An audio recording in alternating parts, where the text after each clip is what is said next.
And welcome back on Take Action News with David Shuster. This is executive producer Daniel Marins, once again hosting today, Saturday, April 6th.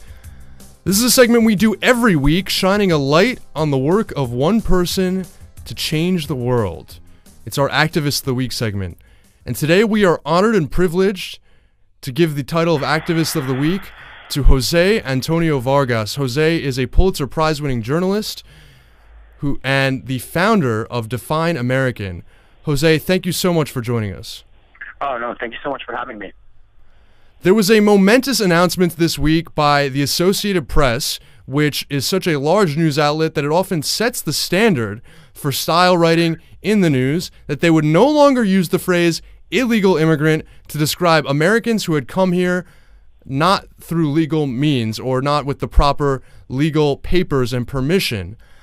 Jose, this is something that you have been fighting for quite some time now, and I think it's fair to say that your efforts and the efforts of Define American were pivotal, were instrumental in ensuring in winning this crucial victory for the rights of all people and all Americans in this country.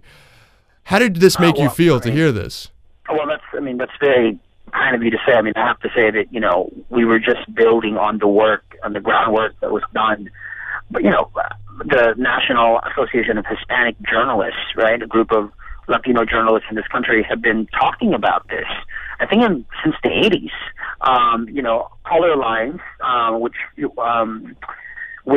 had the Drop the I-Word campaign, started the campaign in 2010. Presente, which is a very powerful group, has been doing it as well. It's just that, Define American and my being a journalist who happens to be undocumented just added, unnecessary pressure to make it happen. And I just have to say, I have been, the AP style book was a Bible to me. It is a Bible to young journalists. I mean, it's like how you read two things when you're a young journalist in America. You read AP style book and you read Strunk and White to figure out how to write concisely. So to know that this happened, I mean, this is a big victory, and not just for the immigration community, but for the rest of Americans. Well, there's no question about it, Jose. And one of the things that David Sirota posed to readers in a piece in Salon is, if a white person breaks the law, no one ever calls them illegal.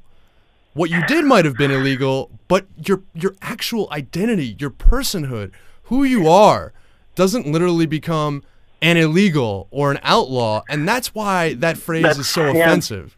And as somebody, I've been kind of like a walking uncomfortable conversation, traveling around the country, talking to people in Alabama and Arizona and Ohio and Wisconsin and Georgia about this issue. And I cannot even begin to tell you how many people, use illegals and Mexicans interchangeably.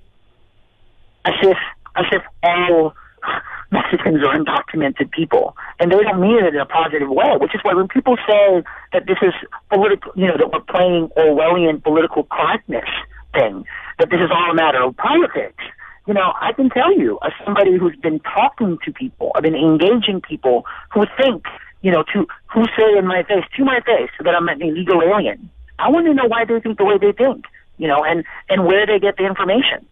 And to me, as far as I'm concerned, this whole issue, the fact that illegal immigrant is no longer the preferred term by the Associated Press, what it's going to do is restart the conversation in newsrooms about how to cover this issue, how to cover immigration and immigrants in a much more nuanced, layered, complex way, which is what immigration is about. It's not a simple issue. It's not a black or white issue. It's all gray area.